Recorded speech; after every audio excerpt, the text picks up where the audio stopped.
As anglers, we travel for many reasons. Sometimes it's to explore the fishing in different landscapes, to experience different ways of catching fish, or catching new and exotic species that we cannot catch in our home waters. Meet interesting people. We travel to find the best hotspots in the world and to fish in remote, uninhabited areas where the fishing is pristine. Witness nature at work on a journey that can put us on the edge of danger. Along the way, we get to taste different cultures and cuisines. This is our massive offshore adventure episode of Fishy Business, and we encounter all the thrills as our travels take us to Canada in search of prehistoric monsters and hard-fighting salmon. We head to the outer edge of Queensland's Great Barrier Reef for some spectacular freediving and spearfishing. Then we head to the tropical paradise of Rarotonga to tackle one of the glamour game fish. Tuna behind us! The yellowfin tuna.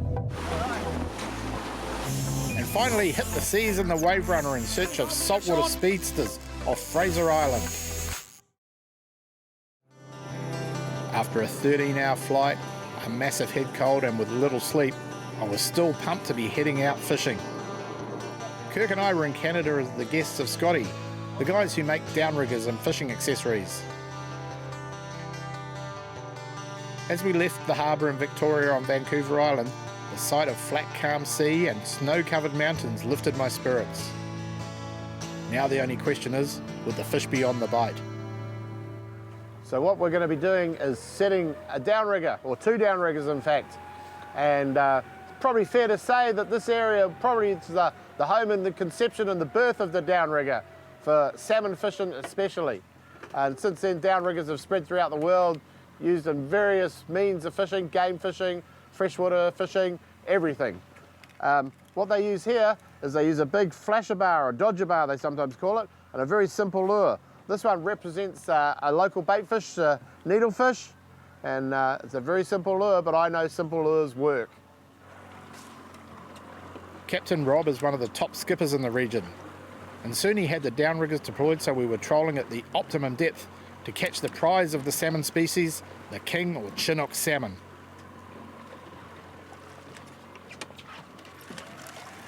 So Rob, tell us about the long rods. They're really long, eh? 10.6.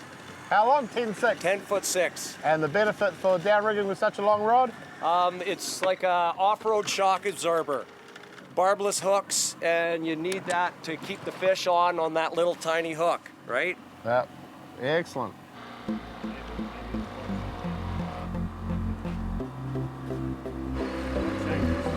The tide change. Like right now, look at, I'm just doing like about 3 miles an hour, and I'm, Yep. That's a fish. Go ahead, pull her out. Pull it out, pull her up, wind down on it, give her a hard yank. Yep. Good.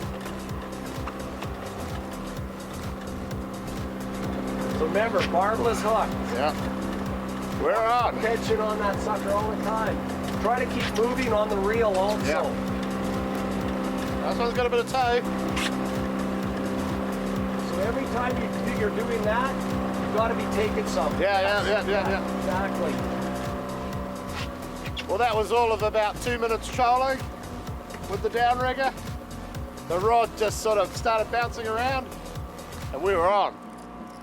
Have you fished with flashers before? No. There's a lot of resistance on that flasher, and it's Yeah. going to feel like the fish got off. Gotcha.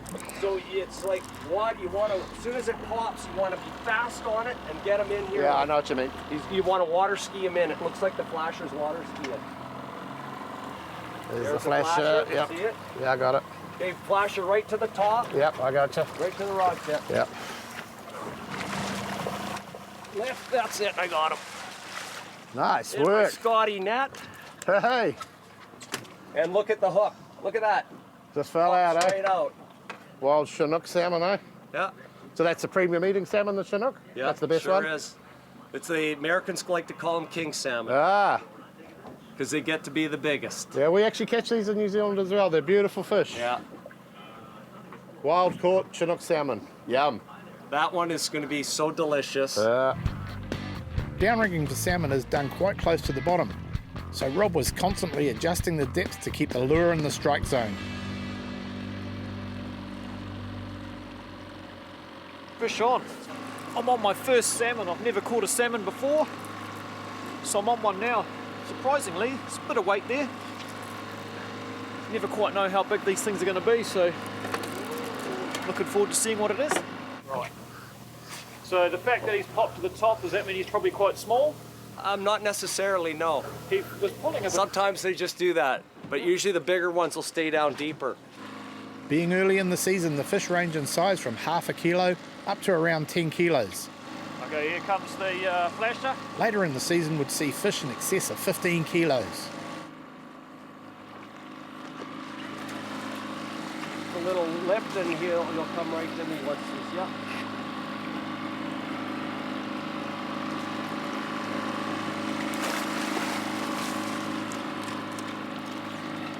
There we go. Nice. Congratulations. My first salmon.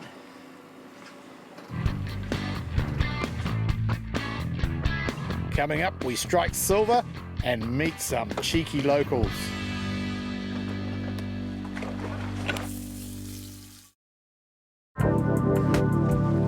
Kirk and I were downrigger fishing for salmon off Vancouver Island in Canada, and the warm conditions and flat sea were making me very sleepy.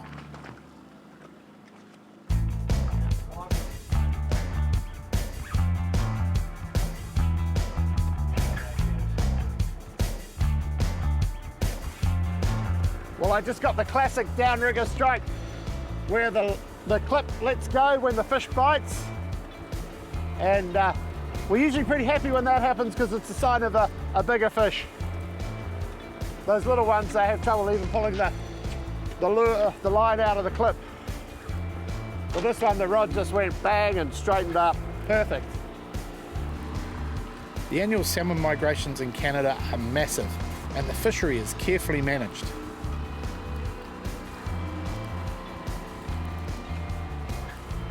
The boards they're using here put a lot of flash under the water. Definitely used to attract the fish to the lure. And the system definitely works well. Here you go, skipper.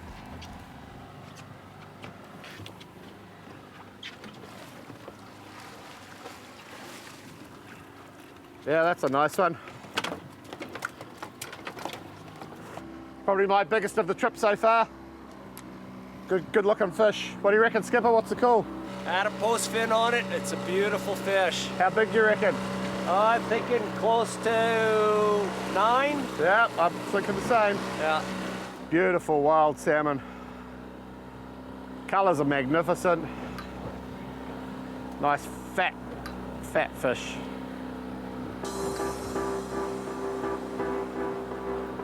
And they get to 3 times the size, if not bigger. Something's going to happen, I can feel it. Feel it in my fishy bones.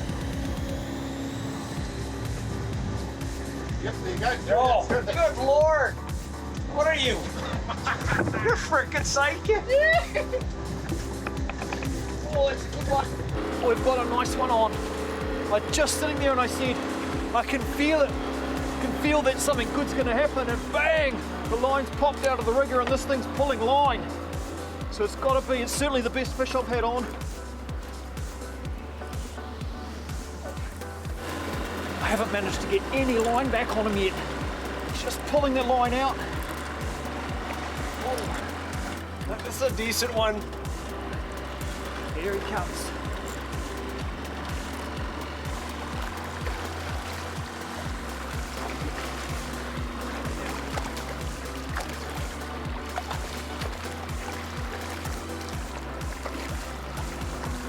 Little in, walk back a bit.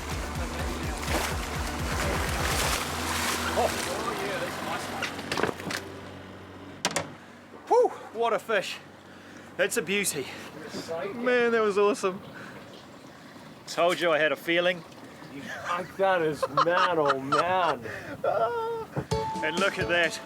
Only allowed 2 a day. I've got 1 in the bin already, coming to the end of the trip.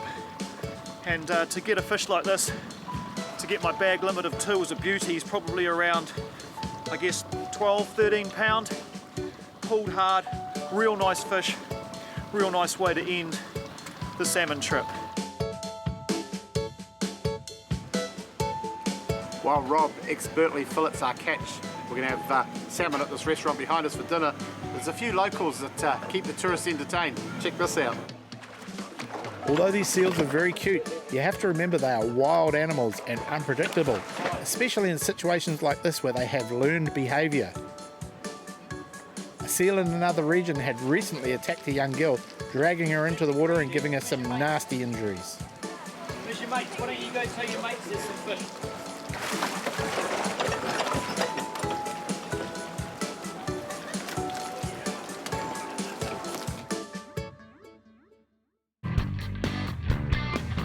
Next up, Darren heads off on a long-range trip spearfishing the Great Barrier Reef.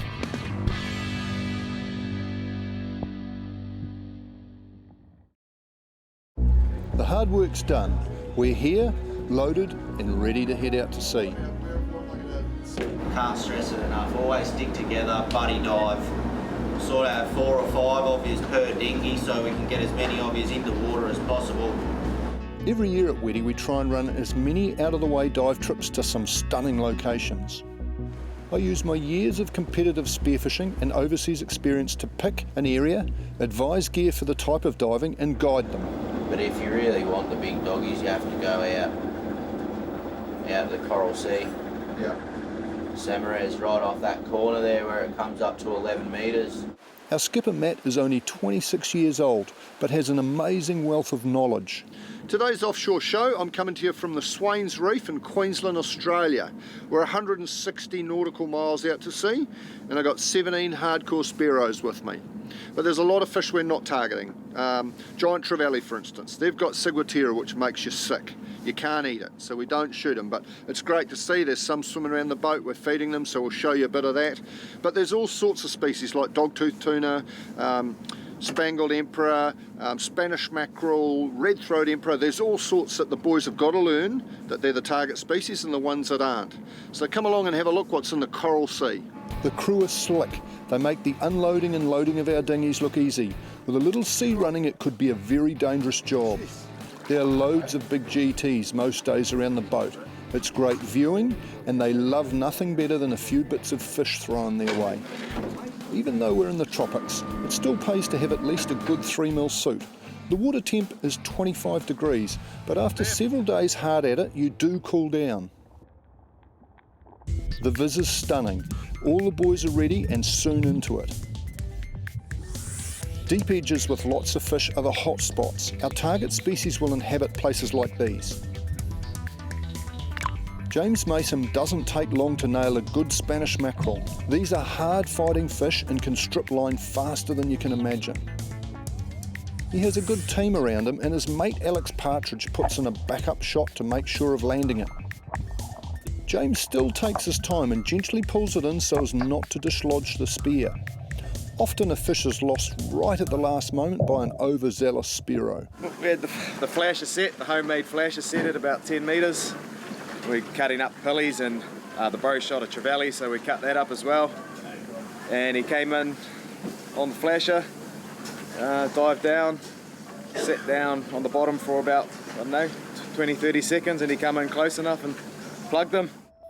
Painted crayfish are reasonably abundant on this reef. Finding them in the open is not that common though. We found a few like this one that is sporting a nasty wound.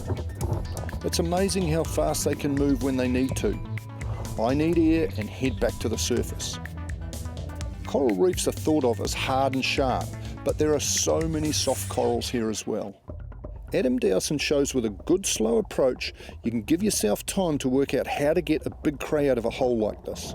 Adam catches his fair share of crays around Christchurch, but these guys have big spines and you have to be careful with them. They can inflict some nasty damage if not handled correctly.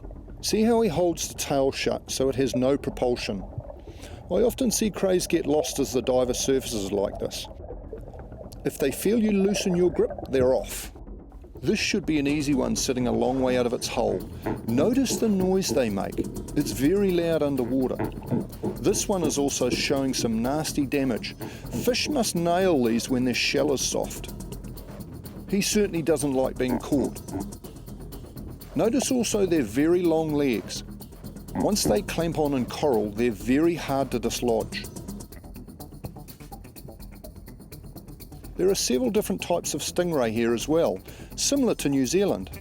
They hunt for small crustaceans in the sand and will also eat fish. I've spotted one of our main target species. See how I sink without moving anything? It confuses the fish. He rolls over to get a better look. Bad move. This is a small common coral trout. They're bright red when they come out of the water with spots, and they're absolutely delicious. I'm in a very fishy spot, but these slaty brim are non-target species. Their eating qualities are not great. The coral in places is beautiful. Note the little clamshell. I love exploring the reef.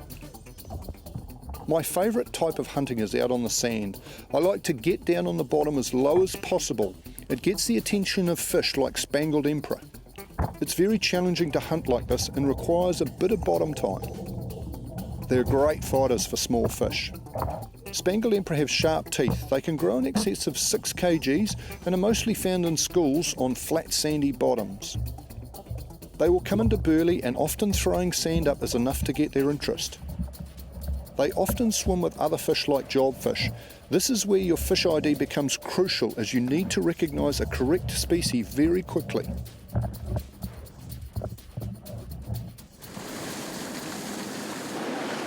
So one of the biggest things is learning to identify all the different fish here. That's a spangled emperor, which lives out on the sand and is a similar sort of fish to our snapper at home in a way. Nice yellow colours. Then you've got your green jobfish. Now these are a real predatory fish. You can see he's got big teeth. See his teeth?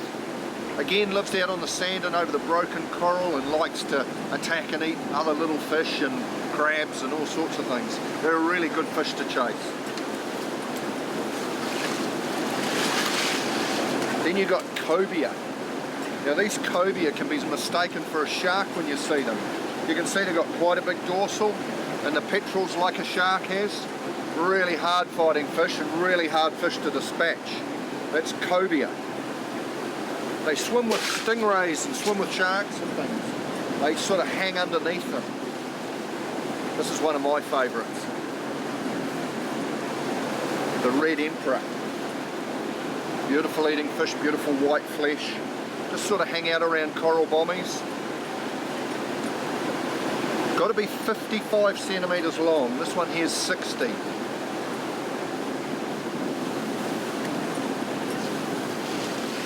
Then you've got all the different parrot species. Now this is a nice example of a big parrot. Again, beautiful eating, giant scales on them. See the little mouth on them for chewing away at the coral. I can't get it open because it's frozen shut. What else have we got? All the different sort of coral cods that they have. Look at the colours of them. It's not only about spearing, but all aspects of a trip like this make it so special. One of the highlights for me is testing some of the fish's eating qualities. Sam Middlemass gives some sashimi dogtooth tuna the thumbs up. If you're interested in a trip like this, check out weddy.co.nz for trips. Coming up, Mandy sets her sights on a bucket list fish in tropical Rarotonga. Tuna behind us! And gets served up a real treat. Fresh, that is amazing. There's nothing quite like an offshore adventure that's way offshore, like Pacific Islands offshore. And there's nothing better than a glorious morning heading out to chase tropical epic fish with a group of really good mates.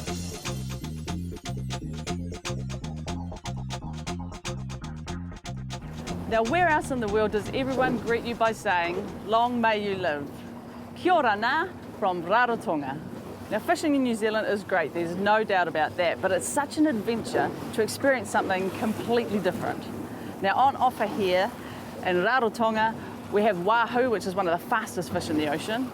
We've got the feisty mahi-mahi, and they're one of the most stunning looking fish you'll ever see, and the incredible yellowfin tuna. Now, yellowfin is one of my bucket list fish, so I am super excited to go for yellowfin today for the first time ever, and even more excited to taste it fresh off the boat. So I've got my fingers crossed, I've got my toes crossed, I've got everything crossed, hoping to catch my first yellowfin tuna today. We're on board with the highly recommended Marlin Queen charters, and I've heard that our skipper Tom is the man. So Tom is setting up the boat precisely. Hey Tom, setting up the boat precisely with all the gear, spreading it all out, mate? Yeah. Yeah. Have we got a combination of lures and flying fish, or? Bonito or marota they call it, and flying fish on that. Yeah. Oh, bonito yeah. and flying fish, yeah. Yeah. And then we've got a couple of lures out as well, eh? Yeah, 2 lure on the side with a jet head on it. Yep. For wahoo, yeah. Oh yeah, because the jet head, what does that do? Does that splash the water around? What it's got 4 holes on it, and they stay at the bottom. Heavy when you make a lot of bubbles. Yeah. Like when it's running on the thing at the moment, will be making heaps of bubbles. And the fish see it will strike it because you think it's bait fish around it. All right. Yeah. Yeah. Nice. Jet head is good for the wahoo, and also flying fish on top of the shotgun over there. Now tell me, how much is that going to handle, that rod and reel? How many pound on it? I think it's 80. 80 pound. Oh, we'll handle it. Yeah. Yeah. Will it handle a blue marlin? We'll see. We just get make sure the photo shot is bigger. Never know. I can tell you, with this kind of fishing, anything can go on it. And tell me, the fish that you catch, a lot of the fish goes back to the island as well, yeah? Yeah, a lot of fish go back to the island, and a lot of them, by time using the fish, and also when we go back, we fillet some fish, give it to our customer for feed and stuff like that. But sometimes we got enough fish, but they might sell it. But that's up to the people that own the charter and stuff like that. Yeah. And they sell it to local businesses, like a lot of the restaurants and That's cool, man. That's cool because everything's used, and it goes back into the local economy, local business. That's right. Yeah. That's the way. Yeah. Share it around, eh? After trolling around for a while, we came across some birds. Tuna behind us! And a school of tuna up on the surface. So Tom and Cade switched out the wahoo baits and marlin lures for some tuna tempters. With the gear reset, it was just a matter of waiting. And what do you know? Now at this point I'd just lost about 400 metres of line, so we thought we could have a wahoo on because their first run is usually blistering. But we just didn't know what this fish was. Tom had the right idea though. He definitely had the right idea. It's a 50-kilo tuna. We'll see, eh, mate? Might be a wahoo, you can hear. Yeah. We're not far offshore off the main island as well. I was staying focused on keeping the line tight with a slight bend in the rod tip, as I'd been taught, because yellowfin will capitalise on any slack line, and I wasn't taking any chances. Oh, he's wriggling away. What is it? Tuna! It was shaking around, man. Okay. Not only is it a yellowfin, it's a good one. Tom saw it as it breached the surface. Oh, it's only on that small lure too. On a leader. With a couple of small treble hooks. Now, because it's only a small lure, Tom tells me just to take it easy so I don't pull the lure, because we just don't know how well this fish is hooked. Yeah, I'll take it nice and easy. He was shaking his head like anything there, man.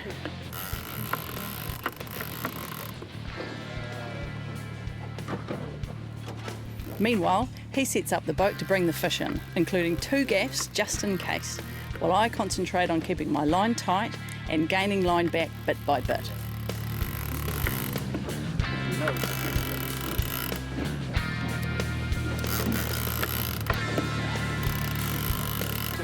A little bit faster, mate. A little bit faster. Yeah. He's going in front. He knows it. We don't want this fish to get in front of the boat, so Cam, our driver, puts on a bit of gas. Tuna. Yeah. A little bit more, Ollie. Listen, a little bit more, a little bit more. After about 20 minutes of gaining line and losing line, we got the fish close enough to start positioning the boat. I still hadn't actually seen this fish yet and definitely did not want to lose it. So my job was to stay focused while my crew brought the fish alongside, ready to take our shot. A little bit more, mate. A bit more. Yeah. Just hide the camera a little bit more. Go.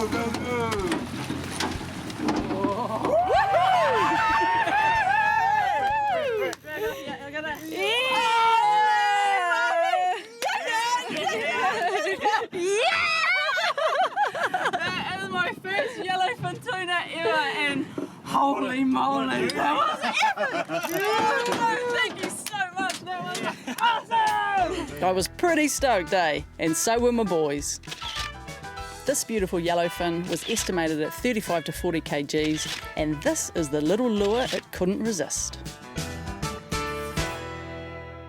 Alright, well I'm absolutely stoked to have caught my first yellowfin, which was one of my bucket list fish. I've never caught one and I've never eaten one fresh off the boat, so I'm hoping that Tom and the crew from the Marlin Queen are going to show me some of their local recipes, because I'm dying to try this yellowfin tuna because I know it's going to be absolutely delicious.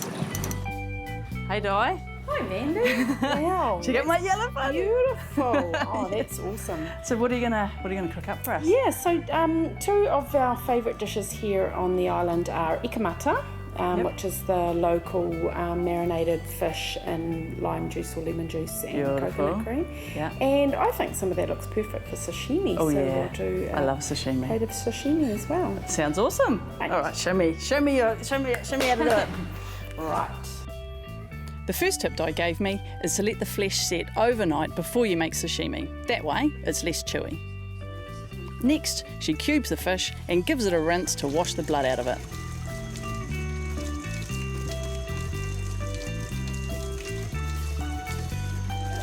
And then a real trick to having a beautiful flavoursome ikamata is to soak it back into salt water. So once I've done this, then we put it back into the bowl and rinse it in either some fresh seawater, or if you don't have any access to seawater, then we just rinse it back in a nice salty water, and that brings the flavour back into the fish. Di then squeezes in a couple of lemons to cook the fish, adds in some seasoning, and pops it in the fridge for about 20 minutes. So that's how it's looking in the fridge there. It's all nicely marinating, so I'm just going to give it a stir, make sure it's all sort of evenly cooked, but it's really cooked beautifully. With a bit of chopped garlic, onion, fresh, locally grown cucumber and tomatoes, we're ready to mix in the marinated fish. But of course we can't forget a healthy dose of coconut cream. My mouth is watering and I'm getting excited to try my first yellowfin caught and prepared local style. So I'm just going to add the pepper in, and it's got lots of tasting goes on here, so I'll add in definitely some more salt because it will need it, and I might have to add 2 or 3 lots of salt. Cracked pepper is really nice. And voila! And Di's little twist on sashimi is adding garlic into the soy sauce. Oh my god, fresh, that is amazing. And now for the ikamata.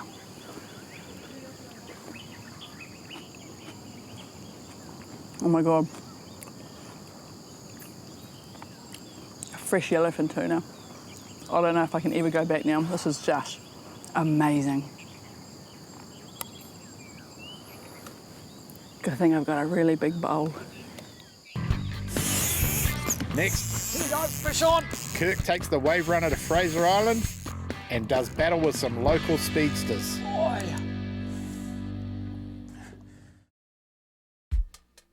Every now and then I get an opportunity to go somewhere a little different and experience something new on the wave runner. These trips are an opportunity to meet new people, see new places, and catch fish that I really or never get to catch at home. I love to push the boundaries on locations and fish species, and to be able to do all this on a wave runner makes it extra special. Fraser Island feels almost untouched by man, and at every turn there seems to be a new patch of fish to throw a lure at. Today I'm fishing Fraser Island. That's up off Harvey Bay, which is in Queensland, Australia, about 4 hours north of Brisbane. There's all sorts of fish here at this time of year. Tuna, mackerel, maybe even black marlin, and there's all sorts of different ways to fish for them. Going to fish for them with lures, just trolling lures like I am now, but if we come across something that looks a bit smaller or a bit more fun on light tackle, I'm going to chuck some lures at them on light tackle on 4 kilo gear, so that we should have a lot of fun. It's a nice day, it's really windy, we're in the shelter of the island at the minute, so that's good.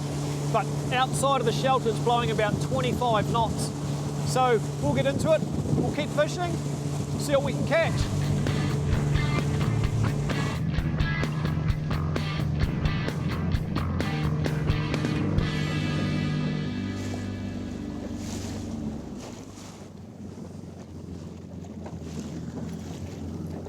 I'm using what my Aussie mates call a chromie, just a basic silver lure. They reckon that does the business, so we'll get it out into the school, see if we can hook one up.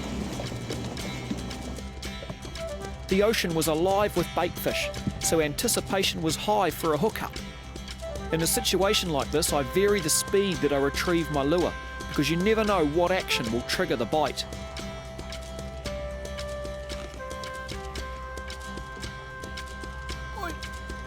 Fish on! Cast right into that bait ball. Boom! Hooked up. Straight away. I think it's just a little tuna, but man, we're only just... Oh. We're only right off the beach. Look how close we are to the beach. Amazing. This fish was my first ever swallowtail dart, or otherwise known as a surf trevally, reflecting their love of hanging in the surf zone of sandy beaches. The dart is a relatively small species of the trevally family. Despite growing to a maximum of only 1 kilo, they possess a power and tenacity far beyond most other species of fish of similar size.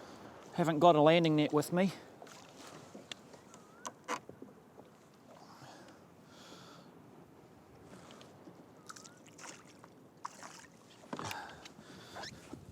And look at that.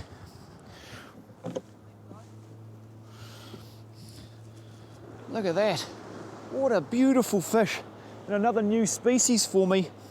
On the ski, on light tackle, Fraser Island. We'll quickly get him back into the water.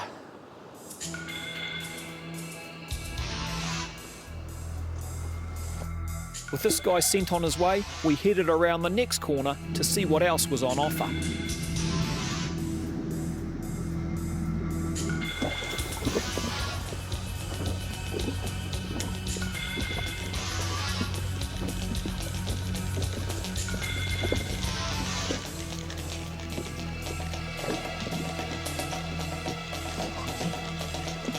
Oh, here we go. Got one right by the ski. Feels like a little one.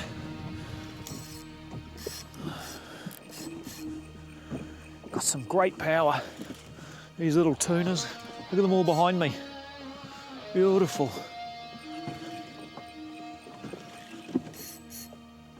These schools of mac tuna seemed to be everywhere, boiling on the surface under a pile of birds wherever we looked. Here he is. Just a nice little one.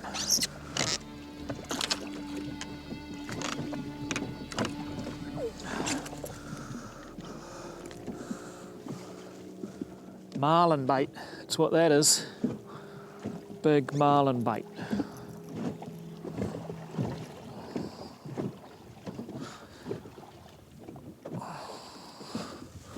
We'll let him go. Oh, again. Oh, again. Fish on. Oh, pulled it. With the day heating up, I headed back into the sheltered shallows closer to the island, and again was met by plenty of fish life. Fish on. Hooked up.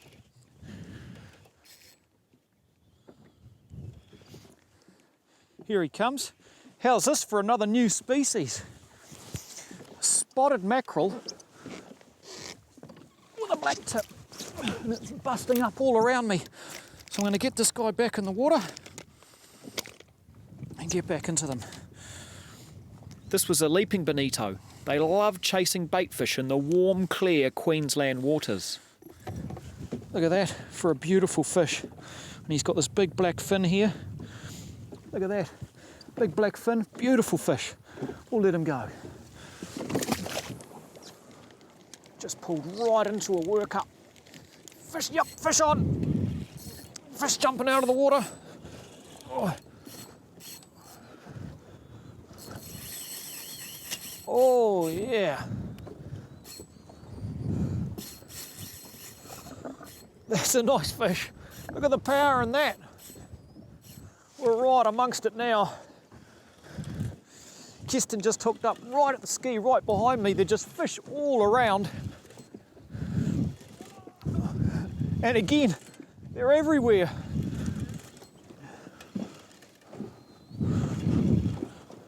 Oh, here he goes.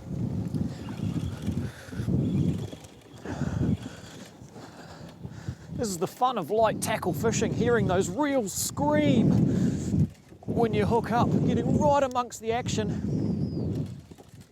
And the fish don't have to be huge to really get some adrenaline pumping fun.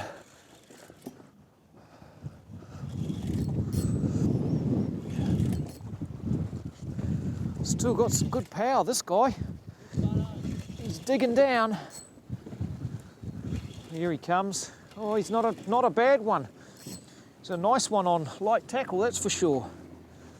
He's in his circle now. They go into what I call the circle of death, where they just dig down, get on their side and just use their bulk. And he's got plenty of bulk. Can see some colour down there.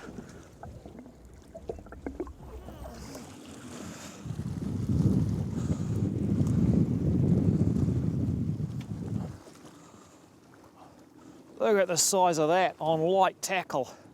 It's about a 7 or 8 kilo tuna. Beautiful.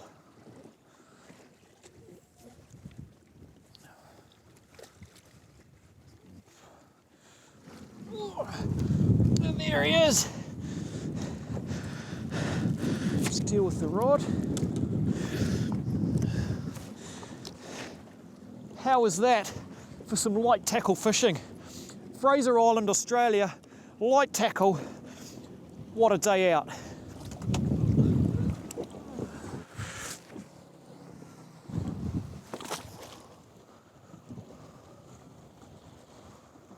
Off he goes. I decided to put my diving lure back on and head a bit closer to the shelter of land. With all sorts of species about, I figured having different lures out would give me one last chance to get a trophy fish from the beautiful Fraser Island.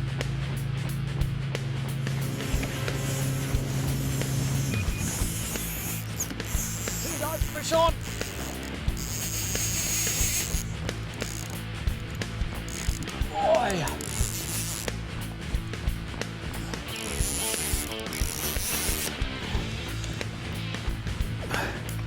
Boy. Man, that reel was screaming for a minute there. Not sure what it is. Hopefully we'll find out in a minute.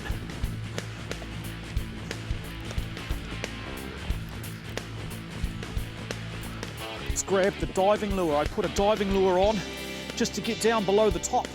It always pays to have one lure, one skirted lure on the top and one down a bit deeper. I was spotting a bit of sign on the sounder, just down a little bit. So, oh, that is a nice fish. Oh, here he is. Oh, that's a monster.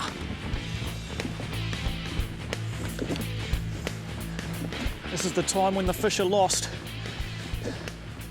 And they get him into the ski. Here he comes. Oh, yeah. And that is a beautiful fish. That's what I've come all this way for. How's that for a beautiful fish to finish the trip to Fraser Island? Man, it's been an awesome time up here. So much great scenery, such a variety of fish. And to finish with one like this just really makes my day.